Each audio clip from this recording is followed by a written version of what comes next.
నన్ను బలపర్చు క్రీస్తు యందు నేను సమస్తము చేయగలను. దేవుడు మన పక్షమునుండగా మనకి విరోధి ఎవడు? ఆమేన్, ఆమేన్. దేవాలయం నేనే అని చెప్తున్న ప్రభువుని గురించి మనం గడిచిన వారం చూసాం. అదే ఏరియాకి వెళ్దాం రండి. ప్రకటన గ్రంథం 21వ అధ్యాయం. ప్రకటన గ్రంథం 21వ అధ్యాయం 22వ వచనం నుండి 26వ వచనం వరకు చదువుకున్నాం. 22 నుండి 26 వరకు. ప్రకటన గ్రంథం 21వ అధ్యాయం 22 నుంచి 26 వచనములు. దానిలో ఏ దేవాలయమును నాకు కనపడలేదు. సర్వాధికారి అయిన దేవుడగు ప్రభువును గొర్రె పిల్లయు దానికి దేవాలయమై ఉన్నారు. ఆ పట్టణములో ప్రకాశించుటకై సూర్యుడైనను చంద్రుడైనను దానికి అక్కరలేదు. దేవుని మహిమయే దానిలో ప్రకాశించుచున్నది. గొర్రె పిల్లయే దానికి దీపము. జనములు దాని వెలుగునందు సంచరింతురు. భూరాజులు తమ మహిమను దానిలోనికి తీసుకుని వత్తురు. అక్కడ రాత్రి లేనందున దాని గుమ్మములు పగటి వేళ ఏమాత్రమునో వేయబడవు. జనములు తమ మహిమను ఘనతను దానిలోనికి తీసుకొని వచ్చెదరు. హల్లెలూయా. సో దేవాలయం గురించి దేవునికున్న ఆలోచన, దీనిని ప్రజల్లోనికి ప్రవేశపెట్టడానికి ఆది నుండే ప్రభు ఎలా మొదట్లో చెప్పారు అంటే, మనమే ఆయనకు ఆలయమని ఆయన ఇంట్రడ్యూస్ చేయడానికి సాధ్యపడలేదు. మొదటిగా ప్రత్యక్ష గుడారం ఎలా ఉండాలి అని నేర్పించారు. ప్రత్యక్ష గుడారంను నేర్పిస్తున్నప్పుడు దాని ముఖ్య ఉద్దేశం, మరి ప్రత్యక్ష గుడారం తర్వాత మొదటి మందిరం ఉంది, రెండవ మందిరం ఉంది. యేసు ప్రభు వారు వచ్చినప్పుడు తెర చినిగిపోయినట్టుగా మనం చూస్తున్నాం. అలా ఒక్కొక్క దాన్ని ఆయన ఎందుకు లేకుండా చేశారు? ఇప్పుడు ప్రత్యక్ష గుడారం ఒకసారి నిర్మించిన తర్వాత ఇంకా అదే ఉండిపోవచ్చుగా. అలా లేదు, మరలా ఇంకా దాని స్టాండర్డ్ పెంచుకున్న ఒక మందిరాన్ని మనం చూస్తున్నాం. మొదటి మందిరానికి రెండవ మందిరానికి ఉన్న స్టాండర్డ్ని వారు చూసినప్పుడు మొదటి మందిరం కంటే కడపటి మందిరం యొక్క మహిమ అధికమే అని చెప్తున్నా సరే, మరి గొల్లుపెట్టి ఏడ్చిన వారు లేరా? ఆనందంతో అరిచిన వారు లేరా? వారందరి శబ్దం ఒకేసారి వస్తున్నప్పుడు ఎవరు ఏడుస్తున్నారో, ఎవరు ఆనందంతో కేకలు వేస్తున్నారో తెలియలా. ముందు మందిరమే బాగుందని కొంతమంది, ఇలా మందిరం గురించి చాలా భిన్నాభిప్రాయాలు అప్పుడే ఉన్నాయి. ఇది అలా ఉంటుండగా చాలా క్లారిటీ ఇచ్చిన పీరియడ్ ఏది అంటే, యేసు ప్రభు వారు భూమి మీదకి వచ్చిన పీరియడ్. ఎందుకంటే ఆయన మందిరంను దొంగల గుహగా చేసినప్పుడు, నా తండ్రి ఇంటిని మీరు దొంగల గుహగా చేశారు, రూకలు మారుస్తున్నారు. ఇక్కడ మార్చాల్సింది రూకలు కాదు, ఇక్కడ హృదయాలు మారాలా. ఒక వ్యక్తి మందిరంలోనికి వచ్చి వెళ్ళారు అంటే ఆ మనిషి యొక్క హృదయం మారాలా, జీవితం మారాలా. కానీ అక్కడ ఏం మారుతుంది? రూకలు మారుతున్నాయి. బలి ఎందుకు ఇమ్మన్నారు? దేవునికి బలి అంటే ఇష్టమా? ఆ రక్తం బట్టి ఆయనకి సంతోషమా? కాదు. పాపము చేశాం అనే పశ్చాత్తాపం కావాలి. అదేమీ లేకుండా ఆయన ఇక్కడ పాపం చేయడం, అక్కడ బలి ఇవ్వడం, ఇక్కడ పాపం చేయడం, అక్కడ బలి ఇవ్వడం, మళ్ళీ దాంట్లో నిష్ఠ పాటిస్తూ రూల్స్ అండ్ రెగ్యులేషన్స్ జాగ్రత్తగా పాటిస్తూ బలి ఇవ్వడం. దానివల్ల ఆయనకి ఏమైనా సంతోషమా? లేదు. స్టెఫన్ని దేవుడు లేపుకొని చాలా క్లారిటీగా ఆయనకి ఎటువంటి మందిరం కావాలి, ఎటువంటి మందిరం వద్దు అని మాట్లాడారు. ఈ డాక్ట్రినల్ ప్రాబ్లమ్స్ అన్నిటినీ కూడా డీల్ చేయడానికి ఆ మొదటి శతాబ్దమే సరిపోయిందండి. ఎందుకంటే హస్తకృతాలయంలోనే ఆయన ఉండరు అన్న విషయాన్ని చెప్తూనే పాతది ఉడికిపోయిందంటే, మొదటిది అనేది ఉంది అంటే ఇంకొకటి ఉన్నాదని కదా అర్థమని పౌలు ద్వారా మరలా మరలా ప్రభు మాట్లాడారు. ఇలా మందిరం మీద దేవుడు స్టాండర్డ్ని పెంచుతూ వచ్చారు. ఆఖరికి మందిరం అంటే ఏది అని చూపించారు, నేర్పించారు అంటే మనమే దేవునికి ఆలయం అనే పాయింట్కి తీసుకుని వచ్చారు. చెప్పండి, ఎక్కడికి తీసుకొచ్చారు? మనమే దేవుని ఆలయం. చెప్దామా మాట? మనమే దేవుని ఆలయము. ఆమేన్, ఆమేన్. అది అర్థం అవ్వడానికే ప్రభు ఆత్మీయంగా అనుభవ జ్ఞానం కొరకు చాలా విషయాలను మన లోపలికి ఎంటర్ చేస్తున్నారు.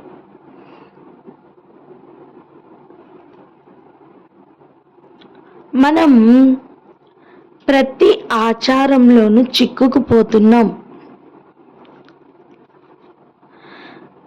ఒక అలవాటు ఆచారంగా మార్చేస్తూ ఉన్నారు.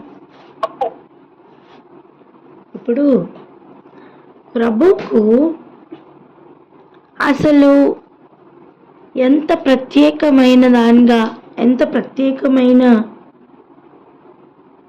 పనులు కావాలి అంటే ఆయనకి చేసినట్టుగా ఇంకెవరికి చెయ్యొద్దు, ఇంకెవరికైనా చేసినట్టుగా ఆయనకి చెయ్యొద్దు.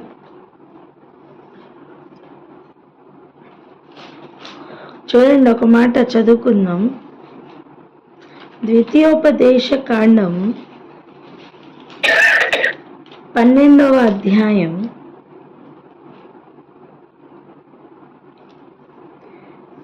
4వ వచనం ఒకసారి చదవండి.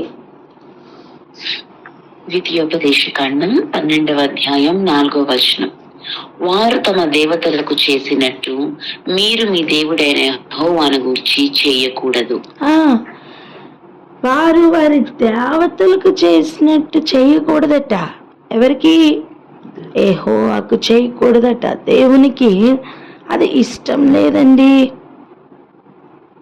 వారు తమ దేవతలకు ఏమేమి చేస్తున్నారో వాటన్నిటినీ పేరు మార్చి ఇది యెహోవా కొరకు అని చెయ్యొద్దు.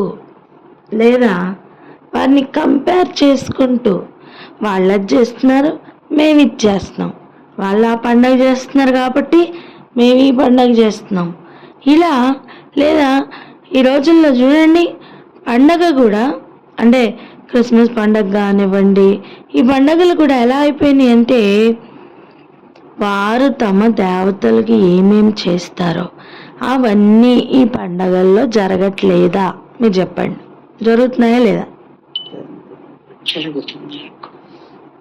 జరుగుతున్నాయా? ఇప్పుడు ఆలోచిద్దాం. వారు తమ దేవతలకు చేసినట్టు యెహోవా దేవునికి మనం చేయడం ఆయనకి ఇష్టం లేదు. కానీ భూమి మీద ప్రస్తుతం జరుగుతున్నది మొత్తం అదే. వాళ్ళకి తిరణాలున్నాయి, వీళ్ళకి తిరణాలున్నాయి. వాళ్ళు కొబ్బరికాయలు కొడుతున్నారు, మనము కొబ్బరికాయలు కొడుతున్నాం. యెహోవా పేరే. మీకు పాయింట్ అర్థమైందా? పేరు యెహోవాదేనండి. జనులు తినుటకు ఆడుటకు లేచారు. వాళ్ళు అన్యదేవతలకు అలాగనే చేశారు. దేవుని నామం పెట్టుకొని అన్యదేవతలకు చేసినట్టుగా దేవుని నామం పెట్టుకున్న ప్రజలు కూడా దేవునికి చేయడం అనేది దేవునికి హేయమైన విషయం. భూమి మీద నుండి ఆయనకి రావాల్సిన ఘనత రావట్లేదు. ఆయనకి చెందవలసిన మహిమ ఆయనకు చెందట్లేదు. భూమి మీద మనం ఆయనకు ఎటువంటి మహిమను, ఎటువంటి ఘనతను, ఎటువంటి పరిస్థితిని ఇచ్చామంటే, ఆయన ఎంత గొప్ప అధికారియో, ఆయన ఎంత గొప్ప అధికారం కలిగి ఉన్నారో, ఆయనకి ఎంత గొప్ప సింహాసనం ఉందో, భూమి మీద మనం ఆయనకు అంత రివర్స్లో ట్రీట్ చేశాం. కనీసం మనుష్య కుమారుడు తలవాల్చుకోవడానికి చోటు కూడా ఇవ్వాల. ఆయన తలవాల్చుకోవాలనుకున్నది ఎక్కడ? మన హృదయంలో. చోటు ఇవ్వాల. ఆయన ఎంత గొప్ప అధికారం కలిగి ఉన్నారో దానిని అంతటిని హేళన చేస్తూ, ఆయన ఎంత చెయ్యగల సమర్థుడో ఆయన సామర్థ్యాన్ని కూడా అవమానిస్తూ సిలువ మీద మనం ఆయనని ఒట్టివానిగా, ఏమీ లేనివానిగా చేసి పడేసాం మానవులుగా మనం. ఆ విషయాలనే మనం చూస్తున్నాం. కానీ దేవునికి కావాల్సింది మనమే. మనలో ఆయన నివసించాలని ఆయన ఆశపడుతున్నారు. అందుకే చూడండి, సమరయ స్త్రీతో శ్రేష్టంగా ఆయన మాట్లాడుతూ ఉన్నారు. దానిలో ఒక భాగం, ఈ కొండ దగ్గర కానీ ఆ కొండ దగ్గర కానీ ఆరాధించడం కాదు, ఈ పర్వతమైనను ఆ పర్వతమైనను కాదు, ఆత్మతోనూ సత్యముతోనూ నన్ను ఆరాధించు కాలం వస్తున్నది, అది వచ్చేయున్నది అన్నారు. అంటే ఆయన కోరుకుంటున్నది దేంతో ఆరాధించాలని? ఆత్మతోనూ సత్యంతోనూ. చెప్పండి, దేంతో? ఆమేన్. ఆత్మతోనూ సత్యముతోనూ ప్రభువుని ఆరాధించువారు ఆయనకి కావాలి. నువ్వు ఒక ఆచారంలో చిక్కుకోవడం ప్రభువుకి ఇష్టం లేదు. అన్య దేవతలకు జరుగుతున్నట్టుగా ప్రభువుకి జరగడం దేవునికి ఇష్టం లేదు. అందుకే ప్రత్యక్ష గుడారం తయారు చేస్తున్నప్పుడు కూడా మోషేకు స్ట్రిక్ట్ ఆర్డర్స్ ఉన్నాయి. ఏమని తెలుసా? ఈవెన్ నువ్వు వేస్తున్న ధూపంలో నువ్వు వాడుతున్న పదార్థాలు ఇతరులకు వాడొద్దని, వేరే ఏ కార్యానికి వాడొద్దని. ఉందా లేదా? ఉంది. ఆఖరికి అన్యజనులు ప్రార్థిస్తున్నట్టుగా కూడా మీరు ప్రార్థన చేయొద్దన్నారు. అన్యజనుల వల్ల విస్తరించి పలకవలసిన అవసరం కూడా లేదన్నారు. అలా ఆయన ఏం కోరుకుంటున్నారంటే మనల్ని కోరుకుంటున్నారు. మనం ఆయన ఆలయమై ఉండాలి. ఒకసారి చదవండి, కొరింథీయులకు రాసిన మొదటి పత్రిక 3:16 వచనం చదవండి. 16.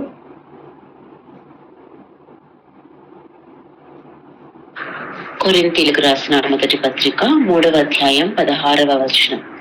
మీరు దేవుని ఆలయమై ఉన్నారనియు దేవుని ఆత్మ మీలో నివసించుచున్నాడనియు మీరెరుగరా? మనం ఎవరై ఉన్నామట? ఆయన ఆలయమై ఉన్నామట. ఇంకా మనం ఏమి ఎరిగి ఉండాలి? ఆయన ఆత్మ మనలో నివసిస్తున్నారని మనం ఎరిగి ఉండాలి. మనమే ఆయన ఆలయమట. ఇక చూడండి, ఎవడైనను దేవుని ఆలయమును పాడు చేసిన ఎడల దేవుడు వానిని పాడు చేయను. అది సెల్ఫ్ డిస్ట్రక్షన్ అయినా లేదా వేరే వాళ్ళు వచ్చి డిస్ట్రక్షన్ చేసిన ఆయన ఆలయం పాడు చేస్తున్న వాడిని దేవుడు విడిచిపెట్టరట. దేవుని ఆలయం పరిశుద్ధమై ఉన్నది, మీరు ఆ ఆలయమై ఉన్నారు. ఇప్పుడు దీని స్టాండర్డ్ని కూడా పెంచుతున్నారు ప్రభు. ఎలా పెంచుతున్నారంటే అసలు దేవాలయమే ఆయన. చెప్పండి,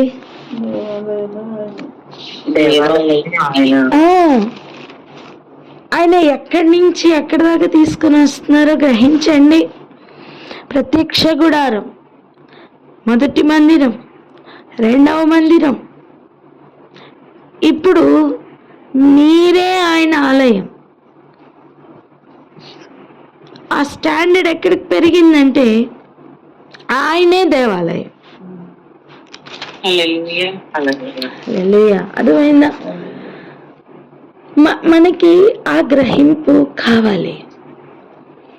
అందుకే చూడండి ప్రభు ఎలా చెప్తున్నారు, సర్వాధికారి అయిన దేవుడగు ప్రభువును గొర్రెపిల్లయు దానికి దేవాలయమై ఉన్నారు. ఆ పట్టణానికి ఇంకొక ఆలయం లేదు, వారే దేవాలయమై ఉన్నారు. ఇక వారు లేని ప్రదేశం లేదు, వారు లేని స్థలం లేదు. ఇంకా జనములు దాని వెలుగునందు సంచరింతురు. దేవాలయంలో జనములు సంచరిస్తారు. ఈ లెవెల్ ఎలా ఉంటుంది అని అర్థం చేసుకోవడానికి మనం ఇంకొక ఏరియాకి వెళ్దాం రండి. సంఘములతో ప్రభు మాట్లాడుతూ, ఫిలదెల్ఫియా సంఘంతో మాట్లాడుతూ ప్రభు ఇలా చెప్తూ ఉన్నారు.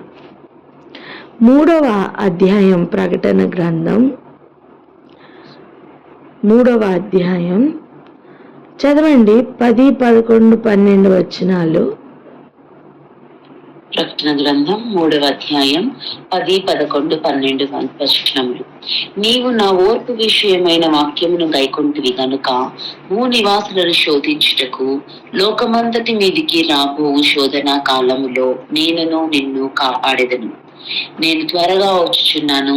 ఎవడును నీ కిరీటము నపహరింపకుండినట్లు నీకు కలిగిన దానిని గట్టిగా పట్టుకొను. జయించు వానిని నా దేవుని ఆలయములో ఒక స్తంభముగా చేసేదను. అందులో నుండి వాడు ఇక మీద ఎన్నటికి వెలుపలికి పోడు.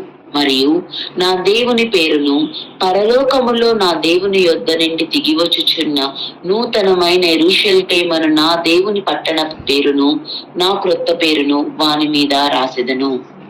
హల్లెలూయా. ఇది కదా సంఘానికి దేవుడిస్తున్న వాగ్దానం. హల్లెలూయా. ఆ వాగ్దానంలో ఎత్తు లోతు కొంచెం పరిశీలిద్దామా? ఎవరెవరికి ఏమేం కావాలో అక్కడ ఉందండి. ఒకసారి ఆలోచించండి. జయించు వానిని నా దేవుని ఆలయంలో ఒక స్తంభముగా చేసేదను. మనకు అనిపించవచ్చు ఒక బిల్డింగ్ నిలబడాలంటే మేబీ ఒక 10 పిల్లర్సో లేకపోతే ఒక 20 పిల్లర్సో కావాలనుకోండి. 21వ దానికి ఛాన్స్ ఉందా? 25వ దానికి ఛాన్స్ ఉందా? లేదు.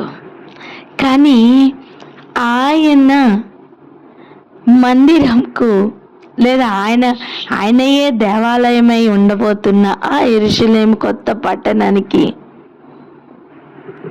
ఇంత అని సంఖ్య కనబడట్లేదు. జయిస్తే చాలు వాడు పిల్లర్. హల్లెలూయా.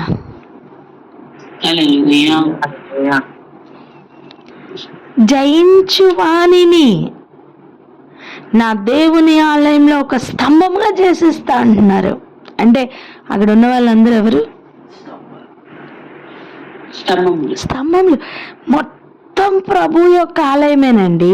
ఆయనే దేవాలయం. మీకు అర్థమైందా? ఒకటి చెప్తా, నేను ఆ కంపారిజన్ మనకి ఇంకా బాగా అర్థం అవ్వాలి. ఇప్పుడు నా దగ్గర 10 రూపాయలు ఉన్నాయి, దేవుని దగ్గర 10 కోట్లు ఉన్నాయి. చెప్పండి, నా దగ్గర ఎంత ఉన్నాయి? చెప్పాలి, అందరు చెప్పాలి, బాగుంటది. ఎంత? నా దగ్గర ఎంత ఉన్నాయి? 10 రూపాయలు ఉన్నాయి. దేవుని దగ్గర ఎంత ఉన్నాయి? 10 కోట్లు ఉన్నాయి. డీల్ ఏంటి తెలుసా? నీ దగ్గర ఉన్నదంతా నాకు ఇచ్చేయి, నా దగ్గర ఉన్నదంతా నీకు ఇచ్చేస్తా. అర్థమైందా? మనం 100 రూపాయలకి 4 రూపాయలు వడ్డీ వస్తుందంటే ఇస్తున్నాం కదా. ఈ డీల్ ఎలా ఉంది చెప్పండి? ఇన్సూరెన్స్ కట్టేటప్పుడు కూడా నేను నెలకి ఇంత కడితే నేను చచ్చిపోయిన తర్వాత ఇంత లక్షలు నా కుటుంబానికి వస్తాయంటే కష్టపడేది కడతామే. అది ఈ డీల్ ఎలా ఉంది చెప్పండి? ఇది బాగుంది కదా? ఎగ్జాక్ట్గా అదే డీల్ అండి. నీ హృదయం భూమి మీద ఉన్నప్పుడు నాకు ఆలయంగా చెయ్యి, నీ హృదయం మొత్తం నేనే ఉండాలి, నీ హృదయం నాకు ఇచ్చేయి, నా ఆలయంలో మొత్తం నువ్వే ఉంటావు, నీకు ఇచ్చేస్తా. ఈ డీల్ ఎలా ఉంది చెప్పండి? హల్లెలూయా. ఎగ్జాక్ట్గా అదే డీల్ అండి ఇది. జయించు వానిని నా దేవుని ఆలయంలో ఒక స్తంభంగా చేసేదను, అందులో వాడు ఇక మీదట ఎన్నటెన్నటికి వెలుపలికి పోడు. నిన్ను పంపించే వాళ్ళు ఎవరు ఉండరు, నువ్వు వెళ్ళవు కూడా. రెండవది, మరియు నా దేవుని పేరును పరలోకంలో నా దేవుని యొద్ద నుండి దిగి వచ్చుచున్న ఆ నూతనమైన పట్టణం. చూసారా ప్రస్తావన? మనం అక్కడే కదా ఉన్నాం. ఆ నూతన పట్టణమే కదా, ఆ నూతన పట్టణమైన ఆ యెరూషలేము, ఆ పేరు పెడతారంట. ఇప్పుడు యెహోవా కోరుకుంటున్న యెరూషలేము ఏంటో అర్థమైందా? యెరూషలేము కొరకు ప్రార్థన చేయమంటే కేవలం భౌతికంగా కనిపిస్తున్న ప్రస్తుతం భూమి మీద ఉన్న పట్టణమైన ఈ యెరూషలేము మాత్రమే కాదు. ఇదిగో దేవుని ఆలయమైన ఆ యెరూషలేము. హల్లెలూయా.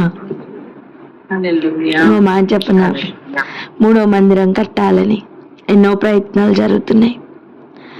దేవుని మందిరం ఉండవలసిన స్థలంలో వేరొక బిల్డింగ్ ఉందని ఎంతో బాధపడిపోతూ, అంటే బిల్డింగ్ మీద ఫోకస్ పెడుతున్న ప్రజలకు అసలు ఆయన కోరుకుంటున్న ఆయన యొద్ద ఉన్న యెరూషలేము పట్టణం ఏమిటో ఈ కొత్త నిబంధనలు ఆయన రాయించి ఉంచారు. మనం ఇది తెలుసుకోకుండా, మనం దీని కొరకు ప్రయాస పడకుండా భూమి మీద ఉన్న వాటి కోసం ప్రయాస పడుతున్నాం. అమ్మా, నువ్వు జయిస్తే చాలు, నువ్వు ఒక పిల్లర్వి. చెప్పండి పక్క వారితో,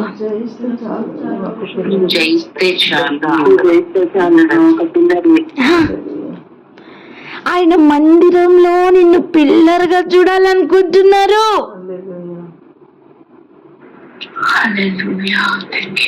ఇన్ని పిల్లర్స్ అని చెప్పడానికి లేదు. ఎందుకో తెలుసా? ఆల్రెడీ నక్షత్రములను ఎలా అయితే ప్రభు లెక్కించారో అలా లెక్క పెట్టిన తర్వాతనే, జగదుత్పత్తికి ముందే ఒక లెక్క ఉన్న తర్వాతనే భూమి మీదకు ఆయన ప్రజలను పంపిస్తున్నారు. ఆయనకి తెలియని, లెక్కించని ఒక్క ఆత్మ లేదండి.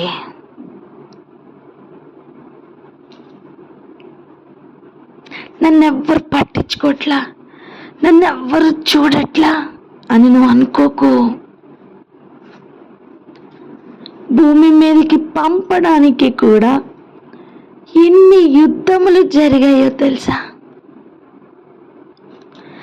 ఒక్కొక్క క్షణం కాపాడడానికి ప్రభు ఎంత ఆయన దూతలను కావలిగా ఉంచుతున్నారో తెలుసా?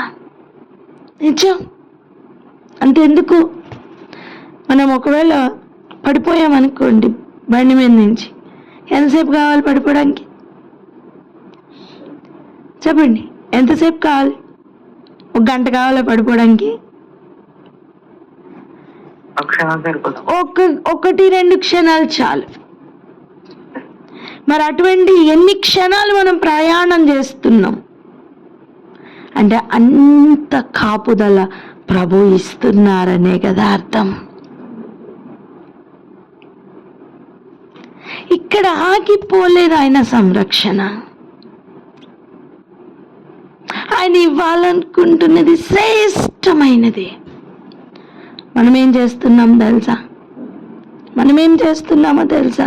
హృదయంలో ఆయనకి కొంచెం చోటిస్తున్నాం. ఇది ఆయనకి సరిపోట్లా. మీకు అర్థమైందా? ఇన్సూరెన్స్ కడుతున్నప్పుడు 600 పర్ మంత్ కట్టాలనుకోండి, మనం 6 రూపాయలు పర్ మంత్ కడుతున్నాం అనుకోండి. ఆ ఇన్సూరెన్స్లో మనం సైన్ ఇన్ అయినా వాడు రిటర్న్ ఇవ్వాల్సిన టైంకి ఇస్తాడా? చెప్పండి. ఎవడు? ఎందుకు? మనం అనొచ్చు 6 మ్యాచ్ అయిందిగా ఇచ్చేయంటే వాడు ఏమంటాడు? అయ్యా, మీరు కట్టవలసిన 600, మీరు కట్టిన 6 రూపాయలు మ్యాచ్ అవ్వట్లేదని చెప్తాను. 1 రూపాయి తగ్గిన వాడే యాక్సెప్ట్ చేయడండి. అమ్మా, కైసర్ది కైసర్కి, దేవుంది దేవునికి ఇవ్వమన్నప్పుడు ప్రతిదీ కూడా ఒక సంపూర్ణతయే చూపిస్తుంది. హృదయం మొత్తం కావాలి, పూర్ణ హృదయం కావాలి. అందులో మనం కొంచెం పెడితే, కొంచెం ఇస్తే ఈ ఆఫర్ చెల్లదు.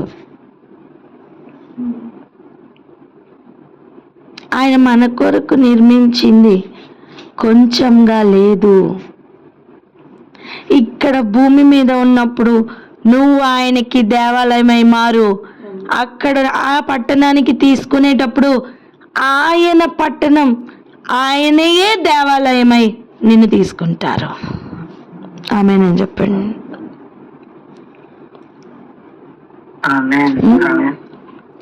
ఇంకొక యాంగిల్లో చెప్పిన, ఇక్కడ ఉన్నప్పుడు ఆయన్ని నువ్వు గుండెల్లో పెట్టుకో, అక్కడికి వెళ్ళినప్పుడు ఆయన నిన్ను గుండెల్లో పెట్టుకుంటారు. నిజం. ఎందుకంటే ఒక గుండె అనేది ఎంత ప్రాముఖ్యమైన స్థానమో,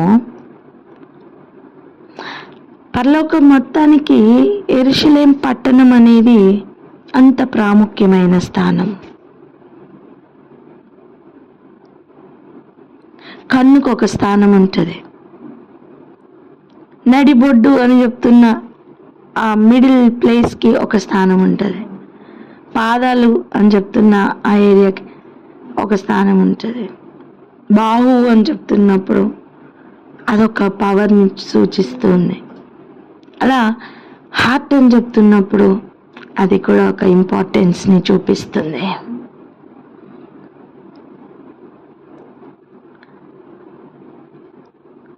ఆయన ఇస్తానంటున్నది నా దేవుని పేరు నీకు ఇస్తా అంటున్నారు.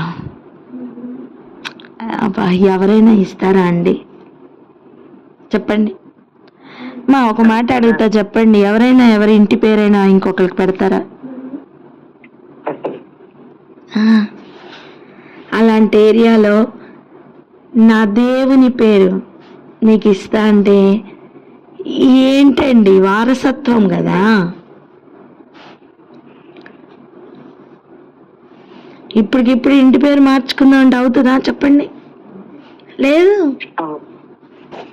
కొంతమందికి ఇంటి పేర్లు పిచ్చి ఉంటుంది. ఏం పిచ్చి? ఇంటి పేర్లు పిచ్చి ఉంటుందండి. మాకొక మా బంధువుల్లో ఏబి అనే పిచ్చి ఒకటి ఉంటుంది. అంటే ఏబి మాస్లం అని గారి తాలూకా ఇలా. దాంట్లో ఆ ఏబి అనే పేరు, ఇంటి పేరు రావడం కోసం ఆ ఏబీ పిల్లల్ని పెళ్లి చేసుకున్న అనుభవాలు మా పెద్దమ్మ గారి ఇంట్లో నేను చూసా. మీకు అర్థమైందా నేను చెప్పేది? ఇంటి పేర్లు పిచ్చి ఎలా ఉంటుందో నేను అప్పుడు గమనించా. ఇప్పుడు కావాల్సింది ఏమి ఇంటి పేరు ఉన్నదని కాదు, అసలు ఆయన దేవుని ఇంటి పేరు, దేవుని పేరు ఈ జయించిన వాని కొరకు దేవుడు రెడీగా పెట్టారు. ఎవరు జయిస్తే వాళ్ళకి, చెప్పండి ఆ మాట. ఎవరు చేస్తే వాళ్ళకి. ఈ ఆఫర్ ఎలా ఉంది చెప్పండి. మనం ఏది పొందుకోవాలో దాని కొరకు మనసు పెట్టట్లేదు, మనం ఏది అక్కర్లేదో దాని కొరకు మనసు పెడుతున్నాం. పరలోకంలో నా దేవుని యొద్ద నుండి దిగి వచ్చుచున్న నూతన పట్టణమైన యెరూషలేమును, నా దేవుని పట్టణం పేరును, నా కొత్త పేరును వాని మీద వ్రాసెదను. యెరూషలేం పట్టణం యొక్క పేరు అర్థమైంది. మరి నా కొత్త పేరేంటి? కొత్త పేరు రాయడం ఏంటి? ఒకటి చెప్పనా, ప్రభు ఒక నామంలో వస్తున్నారంటే ఆ నామం వెనక ఆ కార్యం దాగి ఉంటది. చెప్పాలి, ఒక నామం వెనక ఆయన చేయనుద్దేశించిన కార్యం దాగి ఉంటదని చెప్పండి.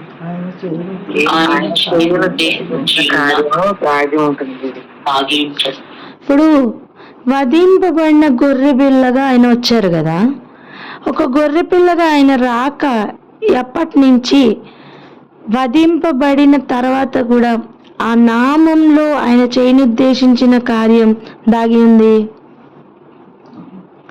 మీకు అర్థమైందా? స్క్రోల్స్ ఇప్పుతున్నప్పుడు కూడా, ఆ ముద్రలు విప్పుతున్నప్పుడు కూడా ఎవరు అవసరమయ్యారు? వధింపబడిన గొర్రె పిల్లయే. అవునా? అంటే సిలువతో ఆయన కార్యం ముగించబడలేదు అంటున్నా నేను. ఇప్పుడు ఆ దేవుని ఆలయమైన ఆ యెరూషలేం పట్టణం దిగి వస్తున్నప్పుడు కూడా అక్కడ ఎవరు ఉంటారట? దేవుని గొర్రె పిల్ల అని చెప్తున్నారు. అవునా? అంటే ఆ నామములో ఆయన పని అప్పటికి కూడా ఇంకా కంప్లీట్ అయిందా లేదా? అవలా అవలా. వాట్ నెక్స్ట్ అనేది ఆ కొత్త పేరులో దాగి ఉంటది. ఎంతమందికి అర్థమవుతుంది?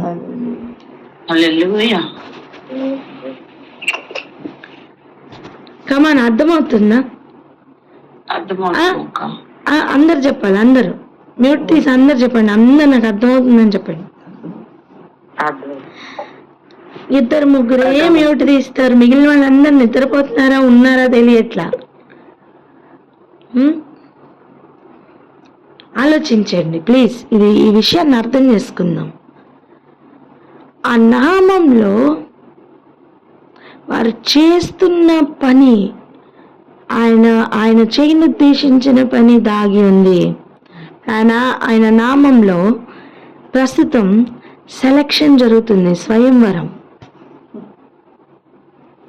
వధింపబడిన గొర్రెపిల్ల యొక్క నామంలో వధకు ఏర్పడిన గొర్రెల కొరకైన సెలక్షన్, స్వయంవరం జరుగుతుంది. అర్థమైందా? ఏ వ్యక్తికైనా సరే ఒక 25 ఏండ్లు అనుకోండి, వాళ్ళ మొత్తం జీవితకాలం నిండు 100 ఏళ్ళు, అందులో పెండ్లి వయసు ఎంత? 25 ఏండ్లు అనుకోండి. ఇప్పటి వరకు దేవుని యొద్ద నుండి ఆ పట్టణం దిగి వచ్చుట అనేది ఆ పెండ్లి వయస్సు కొరకైన 25 సంవత్సరాలు అయినట్టంతే. ఇన్ని యుగాలు ఇప్పటి వరకు ఉన్న ప్రణాళికలు అన్నీ, ఇప్పటి వరకు ఉన్న ఆయన నామం మొత్తం ఏదైతే ఉందో ప్రతి నామంలోని పని అక్కడి వరకే కంప్లీట్ అయినట్టు. ఇప్పుడు చెప్పండి, 25 సంవత్సరాలు ఎక్కువ, మిగిలిన 75 సంవత్సరాలు ఎక్కువ.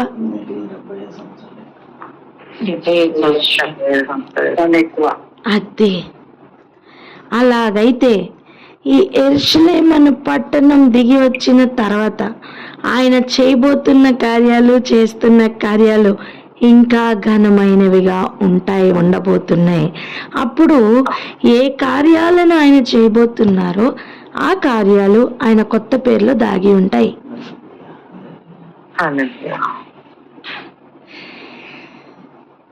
అర్థమైందా? ఒక ఒక ఒక బిడ్డకి పెళ్లి చూపులు అవుతున్నాయి అనుకోండి. పెళ్లి చూపుల్లో వారి అత్తమామల విషయం పూర్తిగా అర్థమైపోద్దా? ఇంటికి వెళ్ళాక అర్థమవుతుందా? ఇంటికి వెళ్ళిన తర్వాత అది వాళ్ళు చాలా గొప్పవాళ్ళు అనుకోండి. ఆ గొప్పతనం కూడా ఇంటికి వెళ్ళిన తర్వాతనే అర్థమవుతుంది, మిగిలిన శేష జీవితంలోనే అర్థమవుతుంది. ఎగ్జాక్ట్గా అలాగనే ప్రస్తుతం సంఘం అలా ఎలక్షన్లో ఉంది. ఆ కొత్త పేరు, ఆయన దేవుని పేరు అన్నీ ఇవ్వడం, ఆ 25th ఇయర్లో జరుగుతున్న ఒక పెండ్లి వివాహం టైంలో ఎన్ని ఒక ఆడపిల్లకు మారుతూ ఉంటాయో అలా అవన్నీ కూడా ఆ ఏరియాను సూచిస్తూ చెప్తున్నారు.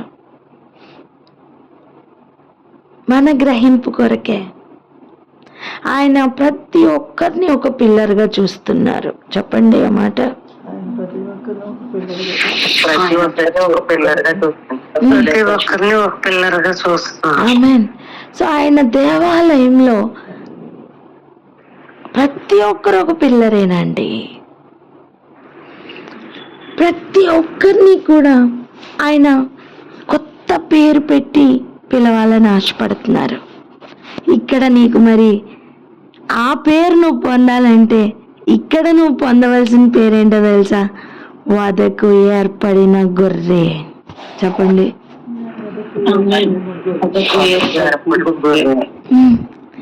యేసు ప్రభు వారు ఎలా ఒక మార్గంలో నడిచి ఇది దానికి మార్గం అని చూపించారో దానిలో అలాగనే అడుగులు వేసుకుంటూ వస్తున్న గొర్రె పిల్లలు ఆయనకు కావాలి. అందుకే చూడండి, ప్రకటన గ్రంథంలో మనం చదువుకున్న భాగంలో ఆయన రాయించిన మాట చూడండి.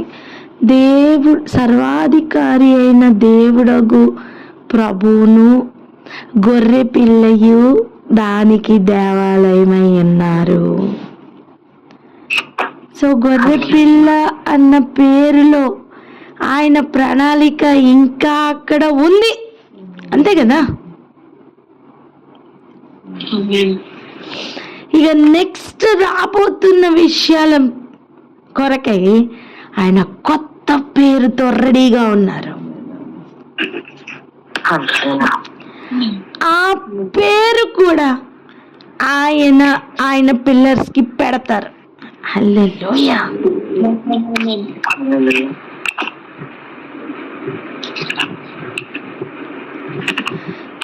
దేవుని మహిమయే దానిలో ప్రకాశించుచున్నది. ఆ పట్టణంలో ప్రకాశించుటకై సూర్యుడైనను చంద్రుడైనను దానికి అక్కర్లేదు. ఎవరి ముఖమైనా వికసిస్తూ వెలిగిపోతుంది అనుకోండి, వాడుకలో ఏమంటారు? ఏంటి ట్యూబ్ లైట్ లాగా వెలిగిపోతుంది, మొహం వెలిగిపోతుంది అంటారు. అంటే ఏంటి? పోలుస్తాం కదా. కానీ ఇక్కడ ఆ పోలిక కూడా అవసరం లేదు. ఎందుకు? ఆయన మహిమ అందులో ప్రకాశిస్తుందట. మీకు అర్థమైందా? భూమి మీద ఆయనకి మొత్తం దూషణయే దొరుకుతుంది, కానీ అక్కడ ఆయనకి పూర్తిగా మహిమ కలగబోతుంది. ఆ మహిమ అక్కడ ప్రకాశమై ఉండబోతుంది. ఇక్కడ నువ్వు ఏ అవమానం పొందుతున్నావో, ఏ దూషణ పొందుతున్నావో, ఏ శ్రమను అనుభవిస్తున్నావో అవన్నీ కూడా అక్కడికి నువ్వు ఘనతను, మహిమను తీసుకుని వెళ్ళడానికి అవి ఎలా కారణమవుతున్నాయో ఈరోజు మనకి గ్రహింపులోనికి వస్తే, ఆయన నామంలో, ఆయన పెట్టిన నామంలో మనం ఏ కార్యాలు చేయవలసి ఉన్నదో మనకు అర్థమైతే అప్పుడు మనం ఆ పనిలో కంటిన్యూ అవుతాం. ఈరోజు మనం దేవునికి ఆలయమై ఉండాలి. ఈరోజు మనం ఆయన కొరకైన ఏర్పాటైన గొర్రె పిల్లలుగా ఉండాలి. ఒక సైనికుడుగా, ఒక సిద్ధపడుతున్న వధువు సంఘంగా, ఏ పేరైనా పెట్టండి, ప్రభు ఏ పేరు పెట్టి పిలుస్తున్నారో ఆ ప్రతి నామంలో ఉన్న పనులు మనం సంపూర్ణం చేయాలి. ఒక సైనికుడిగా రెడీ అవ్వాలి, సంరక్షిస్తూ కదలాలి. ఒక రాజుగా నిన్ను నువ్వు కాపాడుకుంటూ, రాజ్యాన్ని కాపాడుకుంటూ స్వాధీనపరుచుకునే అనుభవంలో కదలాలి. యుద్ధంలో ఉన్నాయి, జయం కూడా ఉంది. ఒక యాజకుడిగా నువ్వు కదలాలి కదా, మరి